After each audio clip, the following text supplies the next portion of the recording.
Hello friends, welcome to my channel. आज हम एक ब्लाउज़ की बैक नेक डिज़ाइन की कटिंग और स्टिचिंग देखेंगे। इसके लिए मैंने ब्लाउज़ के बैक पार्ट की कटिंग की है और मेन फैब्रिक को भी कट कर लिया है। अब हम इसकी मेजरमेंट्स देखेंगे। ब्लाउज़ की लेंथ है 14.5 इंच, तो मैंने 15.5 इंच पर कट किया है। ये हम बैक ओपन रखेंगे तो आधा इंच छोड़कर फिटिंग की मार्किंग किया है मैंने 9.5 इंच पर और 2 इंच मार्जिन के लिए। शोल्डर लिया है 7.5 इंच पर।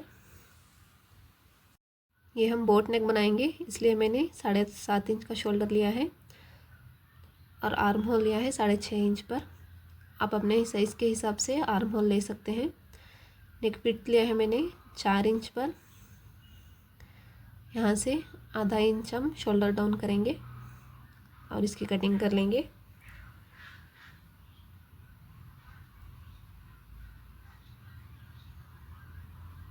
नेक डीप लेंगे 3 इंच पर और इस तरह से एक स्ट्रेट लाइन ड्रा करेंगे। यहाँ से आधा इंच से थोड़े कम पर इस तरह से निशान लगाएंगे और इस निशान पर से 7.5 इंच पर एक निशान लगाएंगे। ये हमारा नेक डीप है।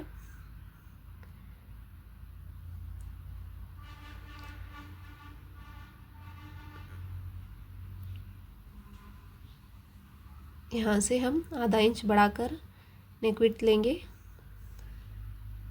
और इस तरह से बॉक्स बना लेंगे। आप यहीं पर नेक शेप ड्रॉ कर सकते हैं अगर आप कैनवास का यूज़ नहीं करेंगे तो। मैं यहाँ पर कैनवास का यूज़ करूँगी।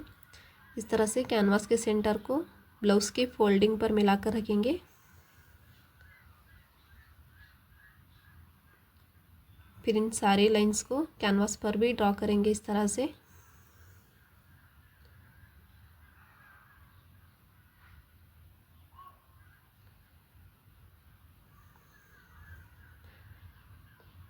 सबसे पहले यहाँ बोट नेक का शेप ड्रॉ करना है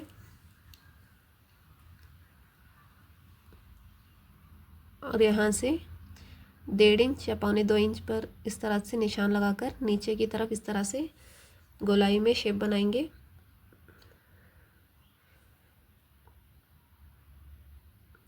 यहाँ से आधा इंच छोड़कर इस तरह से स्ट्रेट लाइन ड्रॉ करेंगे। फिर इस तरह से स्कैलप्स बनाएंगे।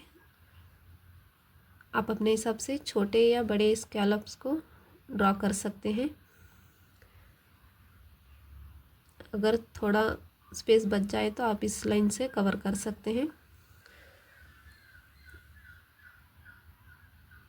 अब हम कैनवास की कटिंग करेंगे। सबसे पहले हम इस तरह से कैनवास के बाहर की साइड कट करेंगे।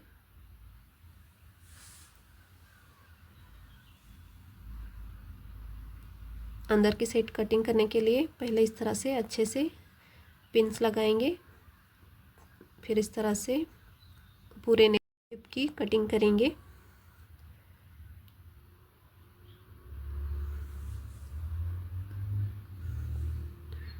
फिर इस तरह से अच्छे से स्कैलप्स की भी कटिंग करेंगे।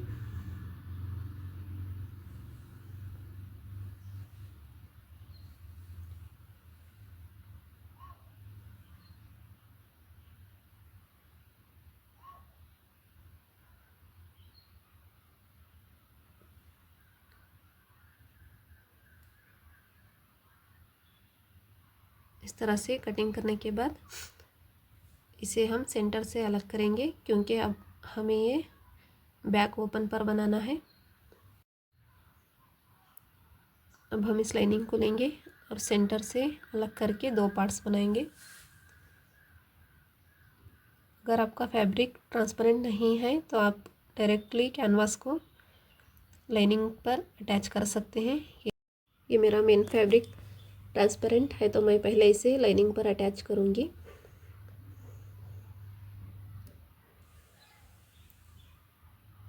पहले नीचे की तरफ एक सिलाई लगाकर इसे पलट रही हूँ। आप अगर नीचे एक्स्ट्रा पट्टी लगाएंगे तो जैसे ब्लाउज़ की लाइनिंग हम अटैच करते हैं वैसे ही आप अटैच कर दीजिए।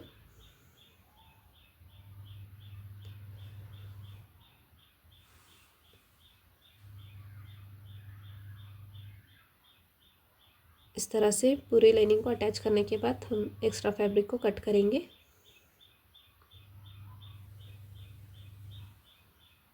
कैनवास को मैंने इस तरह से एक्स्ट्रा फैब्रिक पर पेस्ट कर रखा है।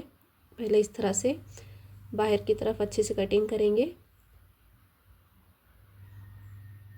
फिर इस तरह से एक सिलाई लगा देंगे।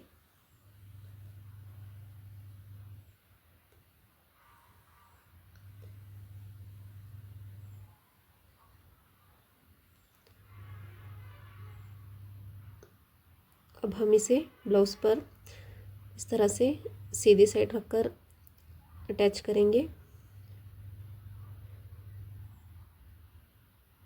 यहाँ से पहले सिलाई लगाना स्टार्ट करेंगे,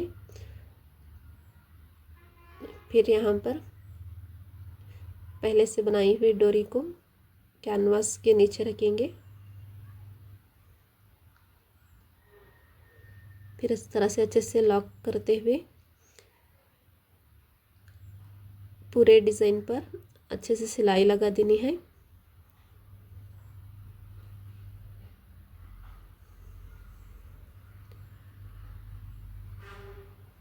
इस तरह के डिज़ाइन बनाते वक्त आप पिन का यूज़ ज़रूर कीजिए, इससे फैब्रिक इधर उधर नहीं होता और अच्छे से नेक अटैच हो जाता है।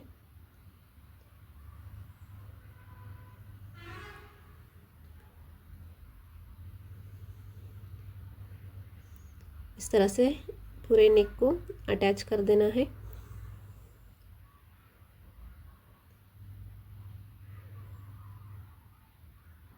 फिर एक्स्ट्रा फैब्रिक को कट करेंगे।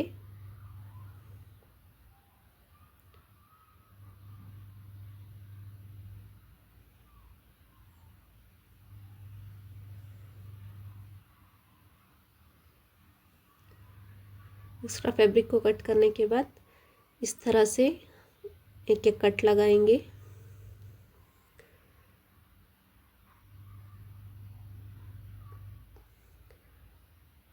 यहाँ पर भी गोलाई में थोड़े कट्स लगाएंगे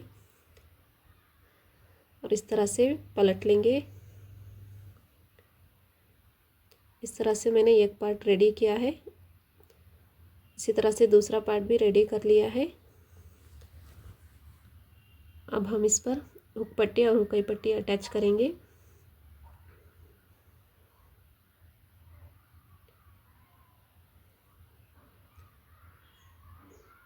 इस तरह से पहले लाइनिंग फैब्रिक को डबल फोल्ड करेंगे और अटैच करके सिर्फ पट्टी के ऊपर फिर से एक सिलाई लगाएंगे और फिर अंदर की तरफ पलटकर ऊपर से एक सिलाई लगा देंगे। कैनवास के अंदर की साइड को हमें हेमिंग से फिनिशिंग करनी होगी।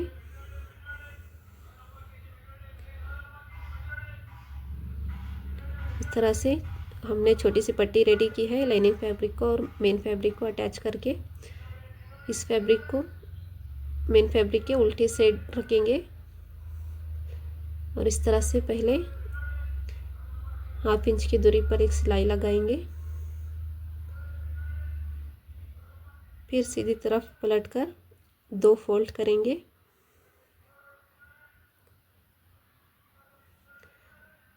फिर इस पर एक सिलाई लगा देंगे। इससे बहुत फिनिशिंग के साथ हमारी हुकाई पट्टी रेडी हो जाती है।